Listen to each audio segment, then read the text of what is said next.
Ah, yes. Awkward dates. I don't have many of those. And by that, I mean dates. Please edit that out.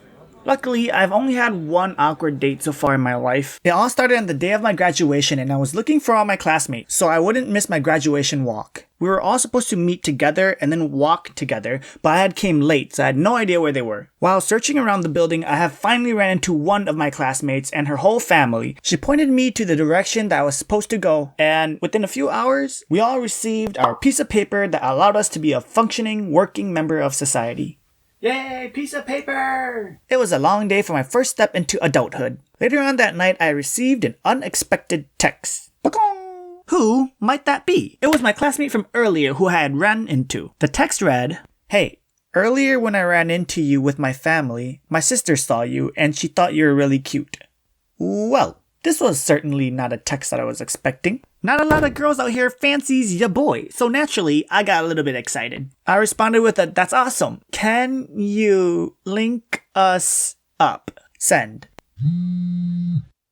No, I'm just here to convey the message. Do whatever you want with that information. Alright, that's okay too. I was never really a shy person, but I did prefer a proper introduction. It didn't seem like that was gonna happen, so I just added her on the Faces of Books. I wasn't the best at flirting through social media or anything digital like texting or anything. I tend to send too much exclamation marks and emojis. Also, it's hard to read sarcasm and jokes through texts. So I just decided to wait for a better opportunity to introduce myself to her. No sliding into the DMs. I'm more of a in-person type of person. I like to feel the energy and the vibe. Didn't do nothing more but that. Flash forward about a month and I'm hanging out with my homie Brucey and my brother Dean when I get a notification. Bing! It was from the, okay, well, we haven't given her a name yet, so I'm just gonna call her Susanna. It was from Susanna. All she did was wave at me though, but I was still pretty excited for that. I wasn't sure what to say back to her, so I just motioned a hand signal gesture thingy right back at her. Not even 5 seconds later, I got a reply. She sent me like a whole essay, like, "Girl, this is not writing class." Reading through her texts, she basically just said that she didn't think I was going to reply back. I mean, like, all I did was wave, but she didn't think I was going to reply back. And she thought that I was way out of her league because I was a little bit older and I had this. Lady, I am very immature. We chat for about 5 minutes and then I decided to set up a date so we can officially meet. That day was Friday and we both agreed that we would go on this date on Monday because she was busy that weekend. I had a great place in mind to take her. My uncle owned this very popular sushi restaurant, so I suggested, "Hey, let's go get some sushi." Everybody loves sushi. I hate sushi. Huh? You know what that is, guys? That there is a red flag. An indication that something is wrong here. Okay, I know guys, it's okay to not like sushi. It's not really a big deal, and that's why I looked past this red flag. Little did I know, her red flags would block out the sun. Maybe it was inconsiderate of me to assume that everyone likes sushi. So I asked her, "What do you want to eat?" And she told me pho. For all you uncultured people, pho is a Vietnamese soup consisting of noodles and ingredients and meat. It's a very good remedy for hangovers. Pho was fine with me, even though I wasn't planning to have a hangover on Monday. I knew a really good pho place and I decided that I was going to take her there. The date was set and I wasn't planning on talking to her again until Monday. The exposition before the awkward date is almost over. Just hang tight. The next night, I was just chilling by myself when I got another notification by Susanna.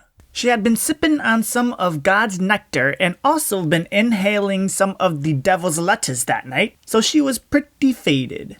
The texts were a bunch of gibberish that I had to decode. After a few more messages, I got a little bit worried, so I told her to make sure she had a designated driver to take her home safely. She told me that she was only with her girlfriends and she did have a designated driver. And then she sent me this. ILY, an acronym for I love you. Maybe she meant like, "Oh, I love you for caring about me," or something like that, you know? So I just kind of brushed it off. Then after a few more texts, she sent it again. Now I know that's not a mistake. She's doing this on purpose. Did she want me to say it back? I wasn't going to say it back. We don't even know each other. I was just going to cut the conversation short, so I just went straight to, "All right, good night." Susanna then responded with a, "Good night, I love you." Spelt out. Okay, I was not going to reply to that. It's still not too late to back out of that date. But she's not thinking straight right now, so maybe I have nothing to worry about. I decided to go through with the date anyways. Finally, it was Monday. We had a problem. The food place I wanted to take her was closed. The owners went to Vietnam for vacation to visit their family. There was another Paho place near her house, but that place kind of sucked. It sucked hard. I asked her if she still wanted to go eat pho at that place, and she said yeah. I pulled up to her house, and there she was. She got in the car, and I stuck my hand out to shake her hand, because this is our first time meeting each other. I'm like, hi, my name is Rosepunch. And she replied with, oh, yeah, I know already. And she didn't shake my hand. It threw me off. It threw me off so hard. I'm like, oh, okay. Okay. So I just started driving slowly and awkwardly. And then she went, oh, I'm Susanna. And then she stuck her hand out after we already driven about a block. We sat in silence all the way until we got to the restaurant. Right when we pulled up into the parking lot, she says, oh, I hate this place. I texted you though. I asked if this was okay. Do you want to go somewhere else? And she said no. So we went inside. Boy, I was sweating balls. We were off to a rocky start. And once we got inside, it didn't get any better. The whole time I was trying to start a conversation with her. What do you like? Nothing. Okay. Do you have any hobbies? Nope. I don't have any hobbies. I just don't like anything. Oh, okay. Do you like music? Nope. I don't like music. Say no again. I dare you. I double dare you. She literally liked nothing. I couldn't spark a conversation with her at all. So I shifted the conversation to me. So what do you want to know about me? I don't know. Just tell me anything. Well, I love EDM music, I love art, and I went to school for social work. I started to tell her a little bit about myself, but she seemed uninterested, like she already knew a lot about my life. Then I accidentally told her I had 3 brothers, and then she said, wait, don't you only have 2 brothers? And now it was starting to add up. She was uninterested in getting to know me because she has already been stalking me on social media. This girl really Joe Goldberg out here like, I know all about you. I didn't want to end up being kidnapped and locked up in this girl's basement. Mistakes were made.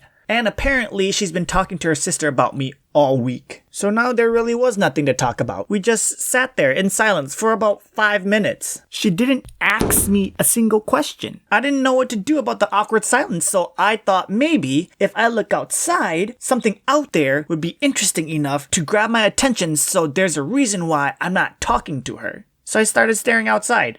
Unfortunately, it was only an empty parking lot. I could only stare out there for so long. Since there was nothing out there, I had to turn and face the awkward silence again. Then the food arrived, which gave me another idea. If I'm eating and I'm stuffing my mouth with food, then there's a reason for this awkward silence and I wouldn't have to conversate with her. I started stuffing my mouth with food. The plan worked for a little bit until I ran out of food. The rest of the date was just me trying to create conversation and her not having it and her not trying to create a conversation either. She didn't eat her food, and then I drove her home. And when I got home, I got a text from her. Hey, I had so much fun. I hope we can go on another date soon. What? Were we not on the same date? I don't know, but she had fun, I guess. We never went on another date after that. I didn't ghost her or anything. I just made it very clear that I wasn't interested. I still replied to all her texts if she texted me, but I was making sure I didn't lead her on or anything like that. I don't know why she told me she loved me 3 times before we met. I think she created an idea of who she thought I was based on what her sister told her and what she saw on my socials. And she fell in love with that or something. Then she probably got nervous or shy or thought she knew all about me and therefore she didn't have any questions to ask me. I really don't know. But anyways, like, comment, subscribe. #HaveMuscle.